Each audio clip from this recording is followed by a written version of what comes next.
Selamun aleyküm. Arkadaşlar bugünleri sardunya çiçekleri hakkında konuşacağım. Sardunya çiçeklerim hala balkonda. Bak üzerlerine de güneş düşmüş. Sardunya çiçeklerinizin bakma hakkında konuşacağım. Vereceğim kürler hakkında konuşacağım arkadaşlar.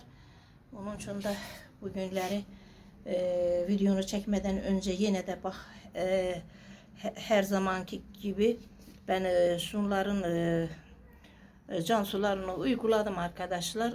Birkaç gün önceden damacanada dinlendirdiğim su ile can sularını verdim. Üzerlerine de su püskürdüm. Ne kadar olmasa bunların üzerine çok su püskürmek iyi değil. Yani yapraklarında yanmalar, saralmalar çok olur ama tozlu olanda mecbur arkadaşlar. Üzerlerine su püskürürük. Güneşin altında tuttum. Tiz kurusun diye yaprakları, çünkü yaprakları yaş olanda, ıslak olanda arkadaşlar, onların üzerinde su birikende yapraklarında yanmalar, saralmalar, çürümeler olur. Onun için de güneşe koydum. Güneşte kuruyacak.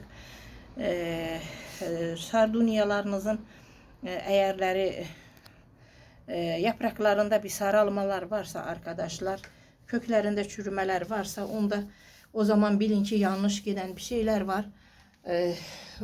Sardunyalar şimdi havalar soğudukça eve almak lazımdı. Ben hala almadım. Bugün düşünüyorum eve almayı. Bu videodan sonra akşamlar soğuk olur.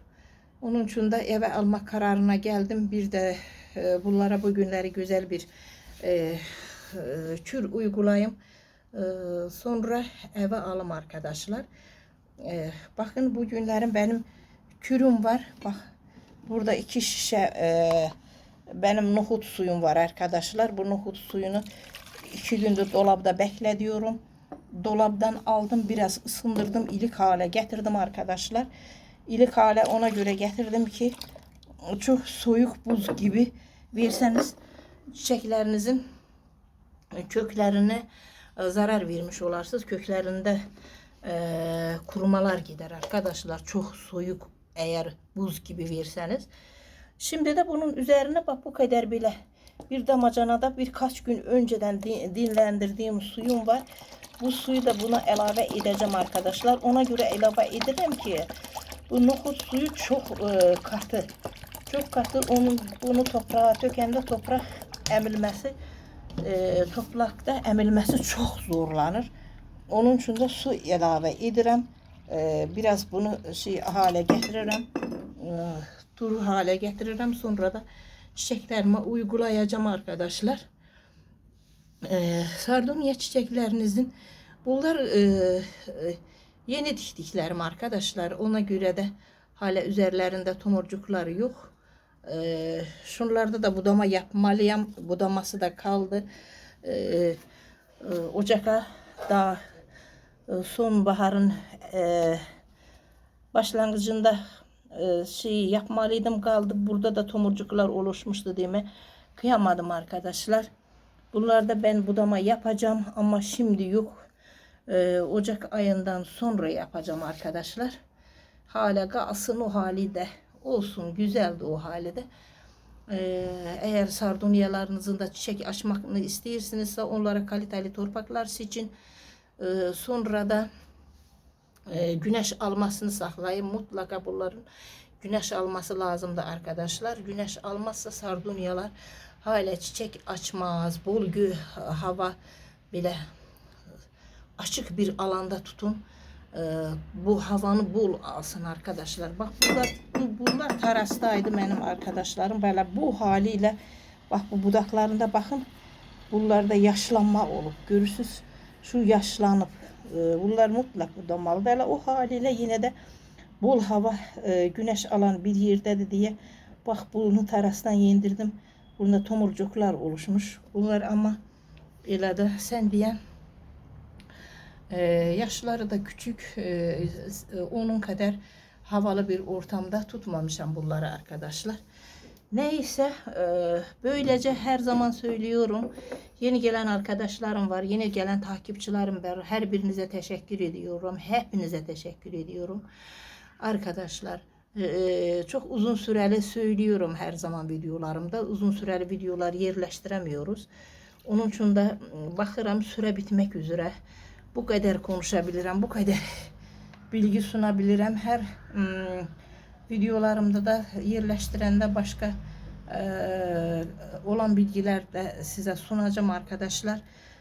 Yani vacip olanları söyledim. Bak ben bunlara yine de kür uygulayayım arkadaşlar. Bak bu nohut suyunu bakın arkadaşlar. Nohut suyu haşladım. Nohudun suyu hiç vakit hiç zaman haşladığınız nohut suyunu, haşladığınız fasulye suylarını arkadaşlar hiç zaman atmayın.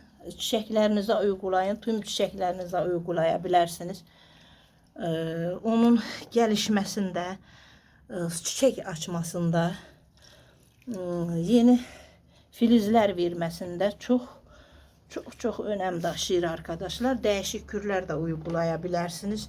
Zaten söylüyoruz her zaman uyguladığımız kürleri.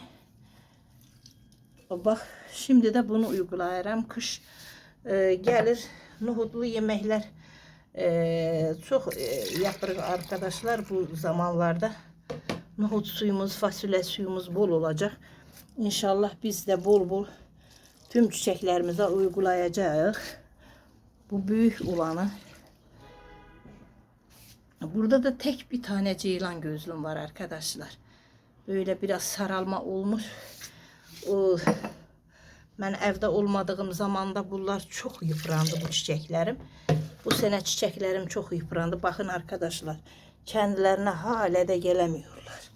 İnanın ki eğer çiçekleriniz yıprandı, onları kendilerine getirmek çok zor olur.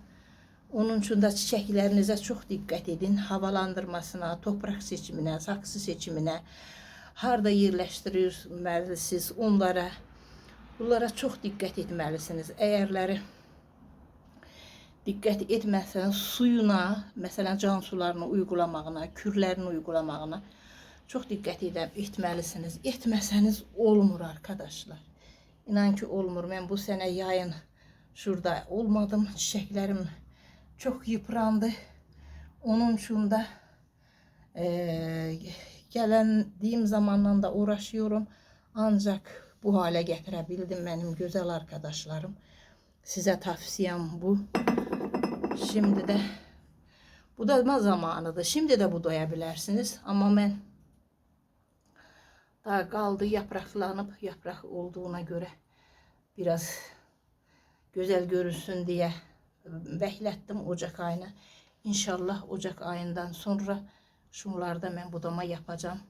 Her birinize teşekkür ediyorum arkadaşlar. Hoşça kalın diyorum. Eğerleri sormak isteseniz bir şey varsa mutlaka sorun. Ben hemen size döneceğim. Arkadaşlar geçen videomda o yapın çiçeğini sormuş. Kaç günden bir su verirsiniz? Ben onu çok güzel bilgilendirdim. Çok güzel yazdım onun için. Yani kaç günden bir değil dedim. Zamanı var. Tüm çiçeklerin dikkat edeceksiniz. Sulamasına aşırı su verersiniz, yakarsınız. Suyunu kesersiniz de az verirsiniz. Yine de yakarsınız çiçeklerinizi. Gelişimini engelleyer. Ondan açmasını engelleyer arkadaşlar. Hepsine kaydasında bakmalısınız. Bugünlük bu kadar olsun. Her birinize teşekkür ediyorum. Hoşça kalın diyorum. Benim güzel takipçilerim. İyi ki varsınız.